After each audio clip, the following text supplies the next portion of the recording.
Hello and welcome to Conversations. I'm Dr. David Dobson, and today my guest is Dr. Rita Atake. Rita is an Hello. associate professor in the School of Communication at the University of the Fraser Valley. Rita's work focuses on building truly inclusive learning environments. Today, we will discuss her research on epistemological diversity, exploring how multiple ways of knowing shape learning, as well as her work on mentorship, equity, and belongings in higher education. Rita, it's a pleasure to have you here. It's a pleasure to be here. Thank you for the invite, David. I really am excited to be here and to talk about whatever we talk about today. Wonderful. Rita, what sparked your interest in the intersection of communication studies and adult learning? Okay, so this was a very interesting question for me to consider. I really wish I could tell you that my journey Mhm. towards this intersection was linear.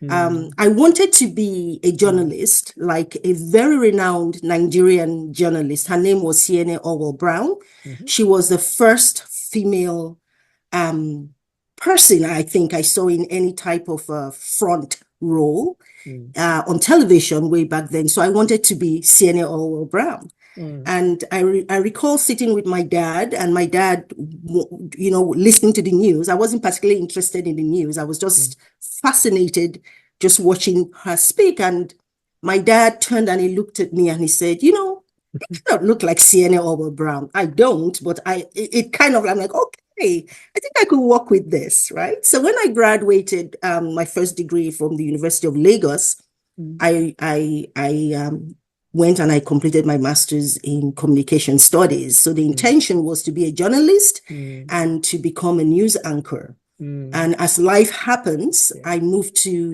United States. Mhm, When I got to United States, I found myself not in the front end of journalism or yeah. even media or communication. I found myself at the back end, and Mm, the very back end, which had to do with information technology, dealing with the systems that mm, transmit mm, communication rather yeah. than being in Mm, the front end. yeah. So that's where I found myself. I was dead smack where the Y2K Mhm, snafu, and every company got really worried as yeah. systems were going to go down. So I was one of the consultants going from company to company in the United States, making sure their binary systems didn't go all the way to zero or ones and lose all the data.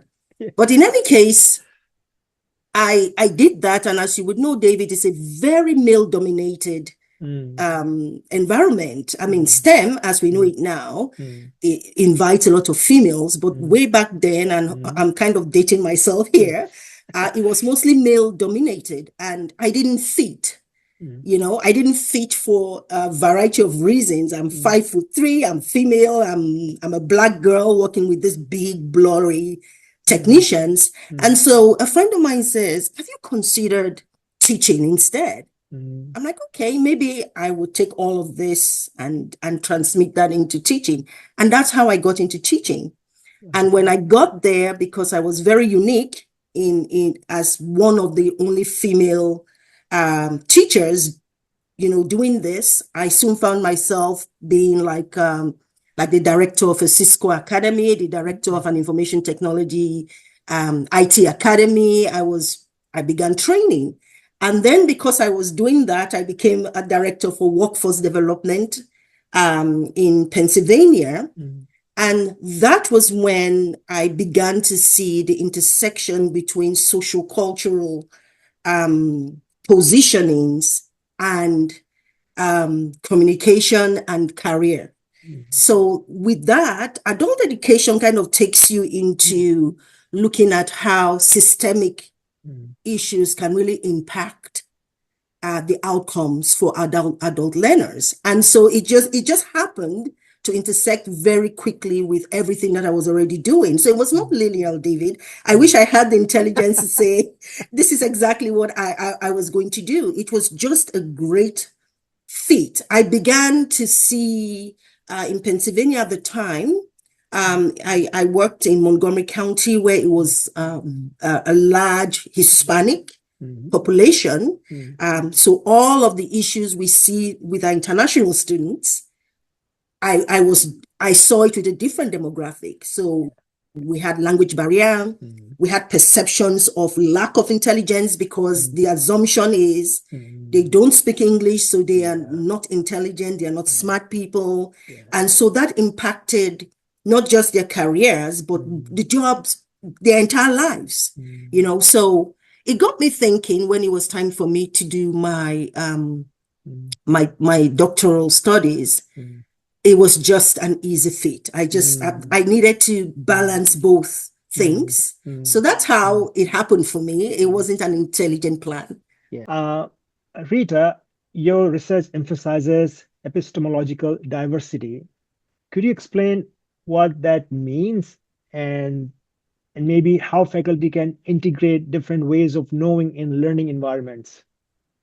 So very simply said, epistemological diversity really says that there isn't one, there are multiple ways of understanding, multiple ways of understanding what knowledge is.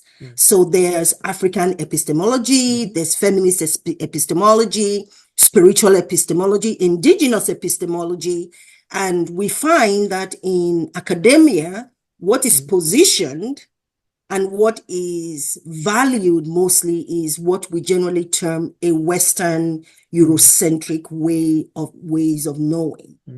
And so with that hierarchy in academia, it's difficult to begin to explain to faculty members, and when you have a diversity of students in the classroom, how to do simple things, even as grading. Because if the lens for all evaluation is a Eurocentric viewpoint, it impacts the way you teach, it impacts the way students are perceived, it impacts the way you assess students, and it impacts everything that you do. So that the knowledge that your way of knowing, your way of determining what is knowledge, what you value as knowledge, is not the highest on that alleged totem pole, is what to me epistemological diversity is. There's community-based knowledge, there's community-based practice. So we're finding a lot of institutions now saying that, when you do academic research, it's not always just looking at the literature. There is knowledge from community, and indigenous research has actually been based on that. So that's a different way of knowing. We still struggle, don't we, David, with expanding, especially in academia, what we consider valued knowledge. And so the work continues, I say. Rita, your work highlights mentorship for racially minoritized faculty and integration of international students. How do factors like equity, belonging, and customized mentorship work together to create a thriving, inclusive educational environment that leads to improved success for both faculty and students? Okay, that's a wonderful, wonderful, wonderful question. So mentorship has become a cornerstone of how Canadian universities attempt to advance equity and inclusion. So we have institutions like the University of Calgary, University of Manitoba, Dalhousie University, who are integrating into their equity, diversity, inclusion, and accessibility programs mentorship. So what I found in the research focused mostly on Canadian institutions is when mentorship is spoken about, it's largely focused on teaching skills. So we have new faculty coming in, and we have new faculty development program or new faculty teaching experiences coming out of teaching and learning centers. And it's great, it's wonderful, because the tools that faculty need to actually engage with students, they need those skills. I needed them when I started, obviously, and I still do. However, for the mentorship programs, it tends to be solely focused on teaching. And we know that for new faculty, particularly racialized faculty, not counting indigenous faculty, so I'm looking at all other faculty that are not indigenous, because my research didn't touch on indigenous faculty, the experiences and the struggles that they encounter goes well beyond the classroom. the supports that they need that first couple of years, they're already very skilled in teaching. That's why they were hired, right? So it's a psychosocial support that's missing. And that psychosocial support, it's not always included in mentorship programs. And so faculty members suffer in silence. So case in point is, with new faculty, you go through this evaluation process where you are evaluated not just by students, but also by your colleagues. If you are a racialized faculty, you are likely going to be perhaps the only one in the department. So you have to navigate the politics of trying to do things the way your department says, because you don't have agency. Your career is in the hands of folks who may not understand your own way of teaching, your own epistemological positioning, and there's always the enforcement of whiteness. And so you are there, you struggle. And so there was a need to really undress this in the Canadian context. So I looked at institutions across Canada, and I couldn't find for the life of me mentorship programs that really focus on this issue. Now, there are some. There's a UBC Black faculty cohort. McGill has a Black mentorship program. So there are a couple here and there. But for the most part, institutions leave faculties to figure things out. And so they will tell you, find yourself a mentor, or, and it's very difficult, David, to come out to say, I'm struggling. When I come into the classroom, students don't want to listen to me. They say I speak with an accent. They give me bad evaluations because they think I'm not qualified. And all these things happen in the classroom. And your life is really dependent on student evaluations and what your colleagues say. So how do we marry when institutions say that they are working towards equity, diversity, inclusion, accessibility to these real life experiences? So that's what my research focused on. I gathered stories, and you would be amazed at the things faculty members still go through even now. So there's a big gap in the literature, and I really encourage other faculty members to begin to do research, because the more we focus on Canadian experiences, the more it can be addressed. I need to say this, that institutions are open at making the change. At least some institutions are.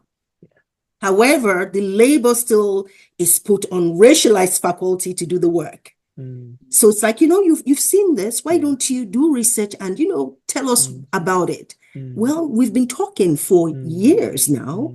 So the lack of mentors in senior management, in leadership, is also part of the findings. Now, take a look at your institution, and for example, without calling any names, you will see that there are gaps in leadership because it's predominantly white.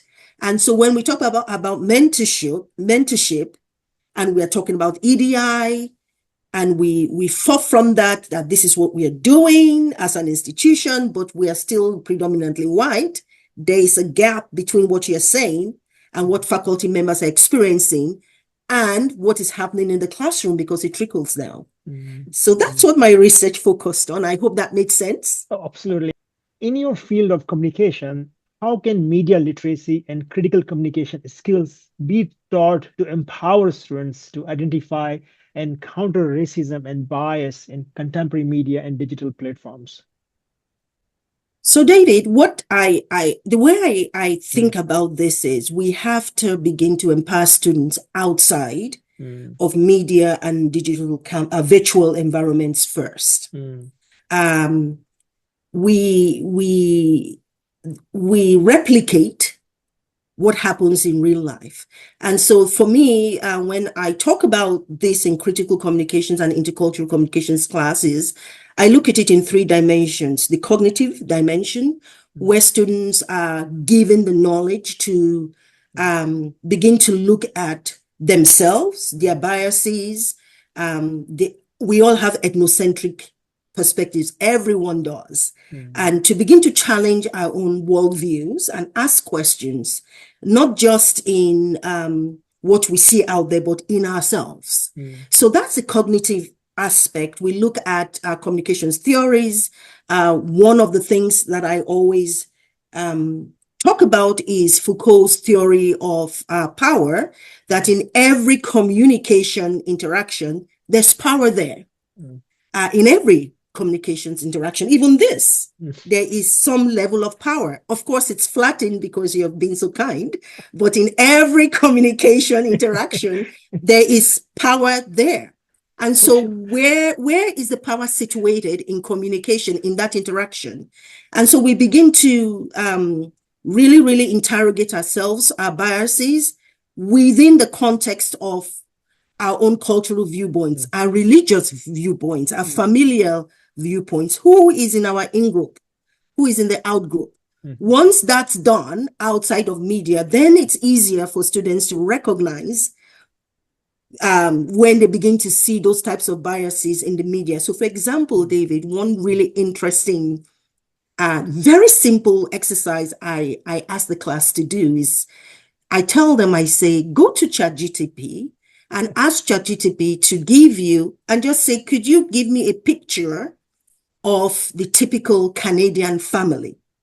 And the image that ChatGPT will always produce is a white family, male, female, married, with 2 kids, excluding every other type of family, excluding all kinds of demographic. And so we use that as a discussion point to say, what is technically wrong with this picture?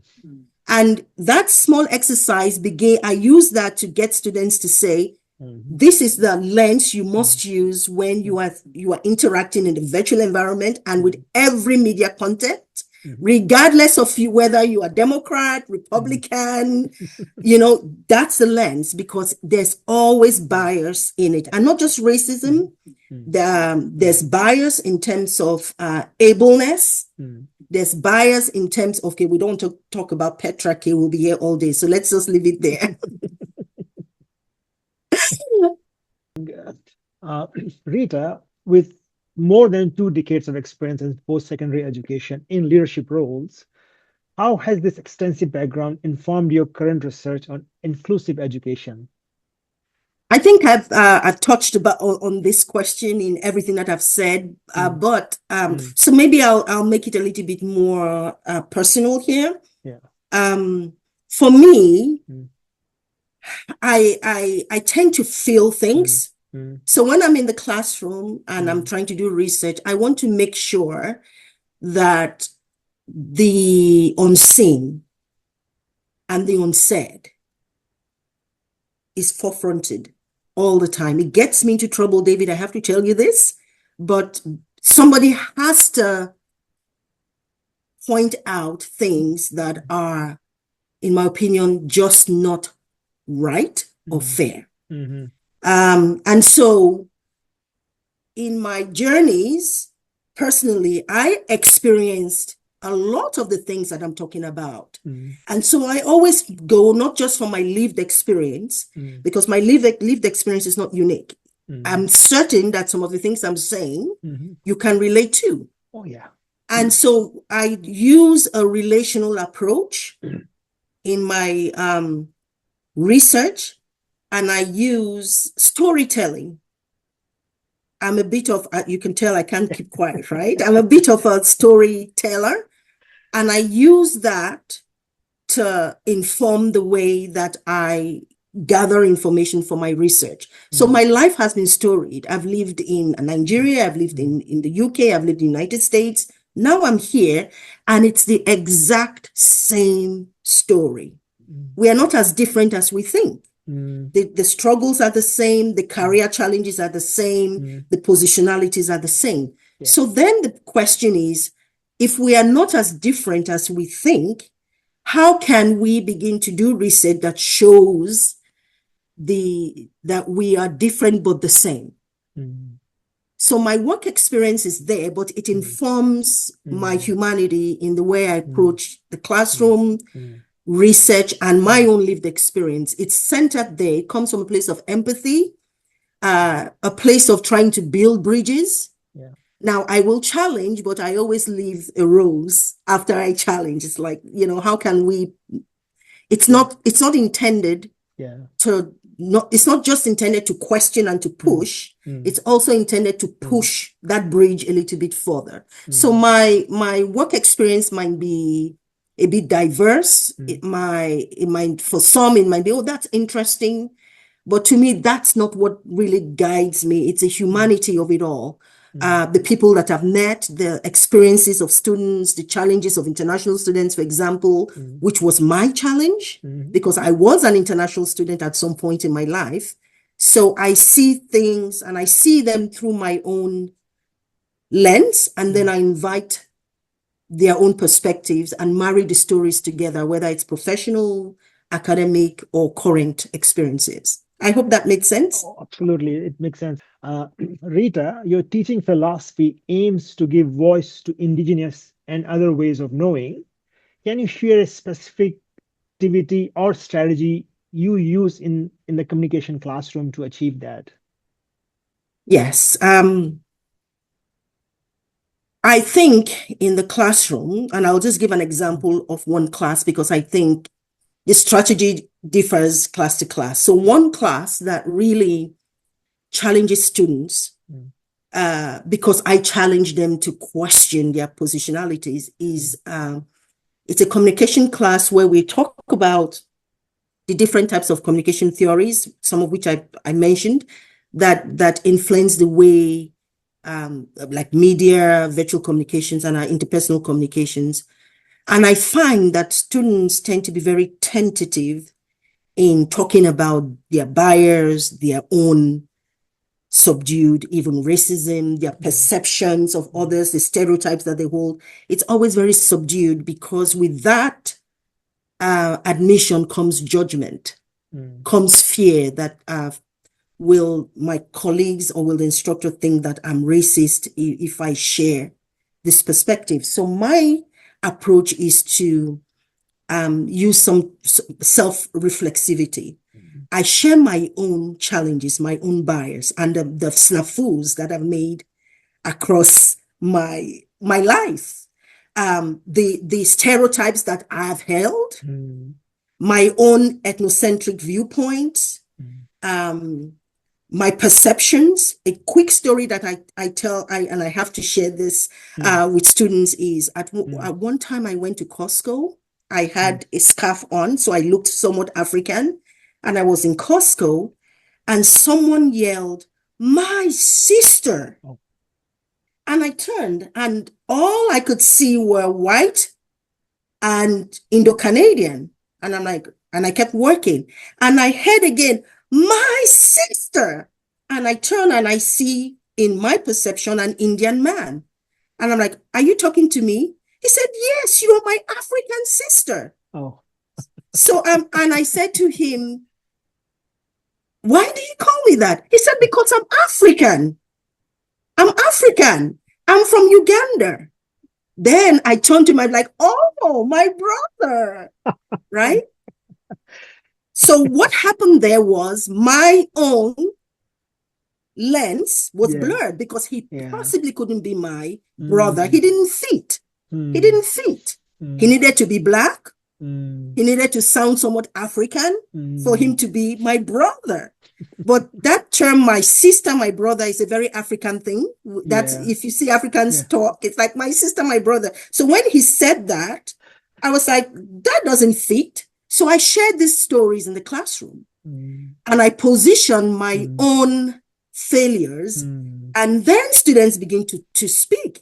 And I said, I learned something from that because I thought I was beyond bias. I teach anti-racism, and then I am saying you can't fit, right?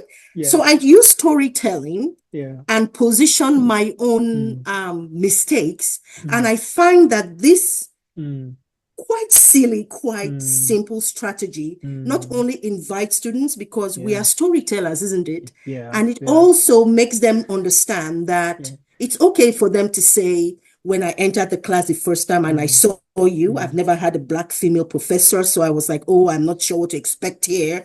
Is she going to be any good? And then I say, well, am I any good? They're like, "Hmm," right? And so it's relational. So Yeah. at the end of that class, this is just one example. We Yeah. really go there. We really take it there. We talk about all kinds of things, racism, religious bias. And at the end of that class, I find that not even at the end, somewhere about the first month, there's almost literally students exhaling. It's okay for me to say, I struggle here. So I tell my students that at the end of this class, you don't necessarily have to agree with every worldview, but you should be at the point where you can shake hands and say, yeah, we are different, but I see you and I understand you a little bit more. So that's my approach in the classroom. Definitely, you have a great story to share, and I love your stories. Rita, to ensure higher education is truly equitable and transformative, what single change do you believe is the most essential? David, we need courage. That's it. Mm, I think that we already have all the information, all the tools, all the expertise mm, readily available. We always have mm, had those things right at our fingertips. What we need is courage. That's a single thing we need now and going forward, because as you know, of course, with geopolitical tensions and almost like a push to revert back to ways that are long gone, it takes courage for faculty and for students to say no. It takes courage to say, I will not, as a Christian, be against someone who is outside of my religious values. I will match. I may not be a member of the LGBTQ community, but I will match with the LGBTQ community because that's human rights. And every member of every community has a right to exist. It takes courage to do that. Members of your own in-group will stand against you. You might be put aside because you are taking a courageous viewpoint. Institutions need to be courageous. Institutions need to hire a diverse group of voices to push back against the single story. So that's what we need, David. We already have everything. Every new movement, we go back to say, oh, what do we need to do? And literally, I'm like pulling what's left of my braids. Like, what are you talking about? You already have these. Just courage. Now, I will say that it costs. Courage costs. I've done a lot of courageous things, like I said and alluded to, that cost me. Continues to cost me in my present institution and in my personal life. It takes courage to speak up, David. It takes courage to do what you're doing, inviting voices to say, let me hear your perspective. It takes courage, and courage will cost you mental health. It will cost you money. It will cost you your career. It will cost you your job, but it's needed. So that's what I will say. Courage also makes you, it takes courage to teach, because every semester you have a new crop, right? Of intelligent people with different value systems. So now you're standing and challenging and picking and throwing values, or just you being you. I also find that just me being me, walking into the classroom, takes courage. I may sound very articulate and vibrant, but I have to tell you that for every single class I go into, I literally say a prayer. I literally say, I believe in prayer. I say a prayer, like I'm walking into this class. I'm like, God, just have mercy on me so that I'm able to communicate what I need to in a very courageous way. And most times it works. Sometimes I get the feedback. You've been tested. She sucks. She's horrible. I'm like, okay. It's every professor's story. Thank you for sharing that, Rita. What's next for you, Rita?